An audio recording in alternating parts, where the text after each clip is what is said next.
Assalomu alaykum hammaga. Bugun 2026-yil 19-may. Mana ismim Shohjahon, familiyam eshitgansiz. Bu 6-darsimiz. Hammani esda bo'lsa kerak. Mana bu chizilgan hamma narsa faqat qiymat uchun chizilgan, narxlar uchun. Mana bu yerdagi. Mana shu narxlar bizga kerak, sizlarga tushunarli bo'lishi uchun chizilgan narsalar. Xo'p, bu 6-darsimiz, 5-darsimiz fundamental bo'lgan. 3-darsimizni davom etsak ham bo'ladi. No, zinapoya sifatida hisoblasak 6-darsimiz. Agar hammani esda bo'lsa kerak, mana bu 4972 edi, hammani esda bo'lsa kerak. Eng yuqori talab taxminiy narxi 4427 esa eng yuqori taklifi narxi edi. Taxminiy taklif narxi edi, esda bo'lsa kerak hammani. Xo'p, endi biz hozirgi vaqt mana H4 buni M30 ga o'tkazamiz. M30 ga o'tkazganimizdan keyin mana bu trend narxi bor edi, eslasanglar, buni o'chirib tashlaymiz, bu kerak emas bizga. Menga kerak emas, sizlarga kerak. Sizlar xohlasanglar buni daftarga yozib qo'yasizlar, men o'chirib tashladim prosta. Xo'p, bizda 3 ta narx qolyapti bu yerda, qaranglar. Eng yuqori taxminiy talab narxi, eng yuqori taxminiy taklif narxi va reaksiya oladigan narx. 14-may sizlarga o'sha analiz qilgan edik, keyin narx mana reaksiya oladigan narxdan pastga tushib ketgan. Bu 14-maydan 30-maygacha qilingan edi. Eslasanglar, mana shuni oralig'i kerak bizga hozir. Xo'p, real vaqt bilan qilamiz. Hozir soat 7:57 o'ttisi plus 0 bo'yicha mana soatimiz belgilab qo'yilibdi. Xo'p, bu yerda nimani hisob-kitob qilamiz? Bu darsimiz ham hisob-kitob darsi. E'tibor qilamiz, bu yerga bir e'tibor qilamiz bir joyiga. Qaranglar. Xo'p, yuqori talab taxminiy, yuqori taklif taxminiy. Bizga qaysi narx yaqinroq hozir mana ko'ringlar bozorda. Qaysi narx yaqinroq kelgan? Yuqori talabgami, yuqori taklifgami? Samo-sabo yuqori taklifga yaqin kelgan. O'shaning uchun biz sizlarga ko'rinarli bo'lish uchun mana bu narxni belgilab olamiz.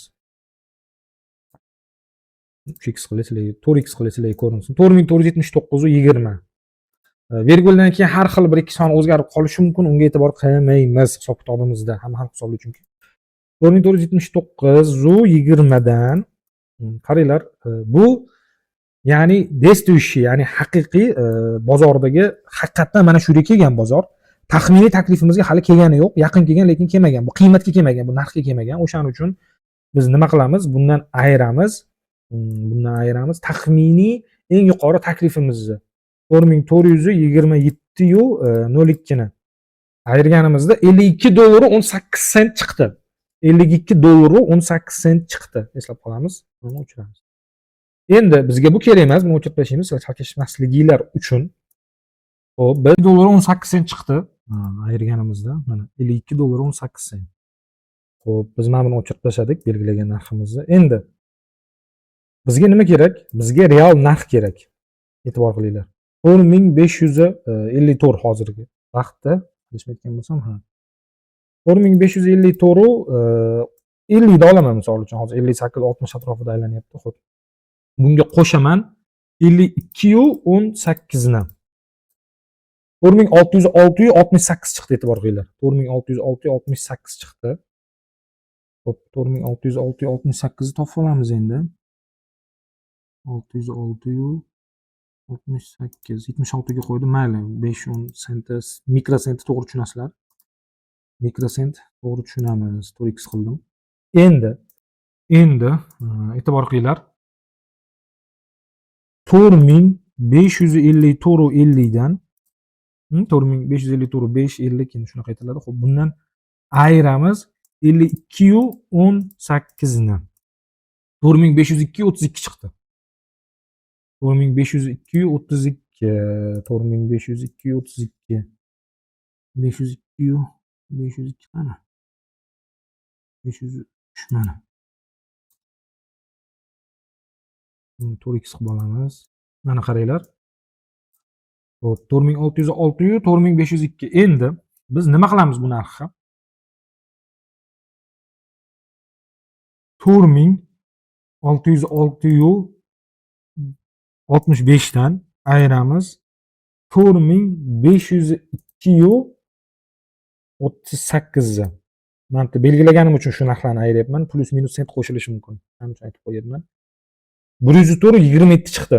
104 dollar 27 sent. E'tibor qilinglar. $104.27. Buni qayerdan topdik biz? Yana bir sir tushuntirib ketaman hammaga, tushunarli bo'lishi uchun. Xo'p. Biz eng yuqori taxminiy taklif bilan действующий, ya'ni 14-maydan keyingi eng yuqori haqiqiy taklifni oldik. Shuni ikkalasidagi orasidagi farq edi bu. O'sha ikkalasi orasidagi farqni ayirib oldikda, o'shani aniqlab olib, mana $52.18 chiqdi. Shuni bozorni hozirgi vaqtdagi, mana bugungi sana bilan 19-may 2026-yil sanasi bilan real vaqtga qo'shganimizda 4606, ayirganimiz 4502 chiqdi. Nima sababdan qo'shamiz? Qo'shganimizda biz eng yuqori talabni topdik, ayirganimizda eng yuqori taklifni topdik. 19-may sanasi uchun. To'g'ri, bundan o'tib ketishi mumkin, narx tushib ketishi mumkin, narx ko'tarilib ketishi mumkin. Hozir dars davomida tushuntirib ketaman. Endi nima sababdan biz, e'tibor qilinglar, eng yuqori topilgan talabimiz bilan eng yuqori taklifimiz ayirdik 104.27 dan. Bir kuni 4 ta sessiya bor, to'g'rimi? 104.27 ni bo'lamiz 4 ga. 26.6 chiqyapti. $26.6 chiqayapti. Endi 4 ga bo'lganimiz Sidney, Asia, Yevropa sessiya va Amerika sessiya. Shuning uchun 4 ga bo'lyapmiz. Orasidagi razницani. Endi har bitta sessiya uchun $26.6 dan to'g'ri kelyapti oltin narxi. Bizning hisob kitobimiz bo'yicha, har bitta sessiya bo'yicha. Endi qaranglar. Hop, 4554.50 edi, agar eslasanglar. Mana bu yerda biz real vaqt deb olgan vaqtimiz, analiz qilayotgan paytimiz. Hop, o'shanga qo'shamiz 26.6 ni. 4580 chiqdi. 4580.56 chiqdi. 4580.56.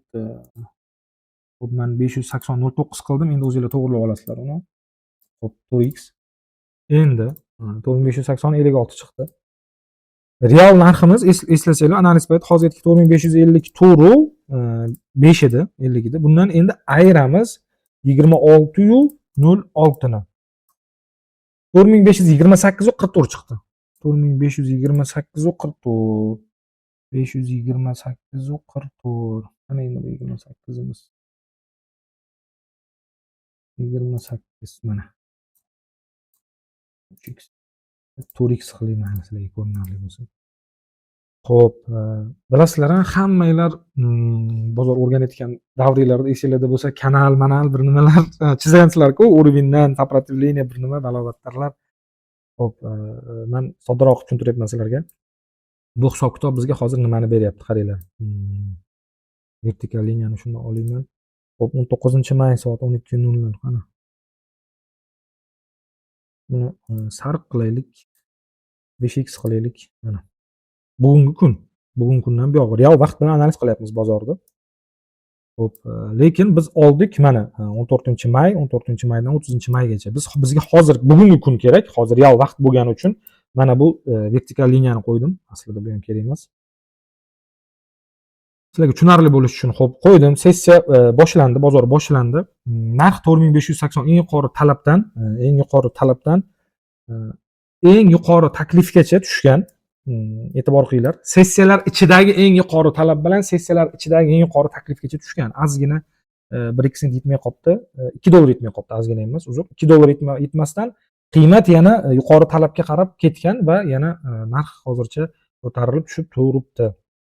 Sessiya almashayotgani sababli desa ham bo'ladi. Endi xo'p, biz buni hozirda agar sezgan bo'lsanglar, yuqori nima deydi, eng yuqori taxminiy taklifimizdan hisoblab oldik. Sekin-sekin keyingi darslarda o'rgatib boraman, yuqori talabdan ham hisoblaydigan joyi bor. Sababi nimaga yuqori taklifdan hisoblab oldik? Chunki narximiz yuqori taklifga yaqin keldi. Yuqori talabga kelganda yuqori talabdan hisoblab olgan bo'lar edik. Mana bu yerda yuqori talabimiz. Xo'p, endi aytishingiz mumkin, sessiya hozir damda время Yevropa sessiya boshlandi. Xo'p, Yevropa sessiya davomida, Amerika sessiya davomida narx 4580 dan ham, 4606 dan ham o'tib ketishi mumkin. To'g'ri, shu uchun reaksiya narxi olinmadi. Bundan ham o'tib ketadigan taqdirda talab, eng yuqori talab turibdi hali 4972 taxminiy. Narx tushadigan bo'lsa, qiymati arzonlashadigan bo'lsa, oltinni 4502 dan bu yoqda shunday qarasanglar 4422 miz turibdi sizlarni kutib. Ya'ni o'zingizlarni yo'qotib qo'ymaysizlar. Ya'ni real vaqt bilan, real soatda, real soniyalarda analiz bo'lyapti. Xo'p, endi Mana bu hisob-kitobni eslab qolinglar hammanglar. Bu hisob-kitob sizlarga kerak judayam. Buni qanday ishlatamiz? Entry qanday qilinadi? Entry siz xohlang yuqori taklifga kelganda o'zingiz bilgan, ya'ni o'sha men o'rgatgan strategiyalarni qo'shib analiz qiling, xohlang mustaqil kirish chiqish qiling, lekin sharti birinchi o'rinda faqat demoda test qilasiz. Demoda yaxshilab test qilganingizdan keyingina o'zingizga moslashtirib olganingizdan keyin real vaqt bilan doim real, hozir qanaqa analiz qilinyapti, shunaqa real bilan analiz qilib o'zingizga moslashtirib olganingizdan keyingina realga o'tib ishlaysiz. Buni eslab qolinglar, iltimos qilib qolardim. Xo'p, yanada tushunarliroq bo'lishi uchun mana buni hech qaysi bir havodan kelgani yo'q. Ya'ni bir fantastika qilayotganimiz yo'q yoki bir ertakdan olingani yo'q, bir kitobdan olingani yo'q. Mana hammasi hisob-kitob asosida hisob-kitob gapiryapti. Sessiya 4 ta bo'lgani uchun 4 ga bo'ldik.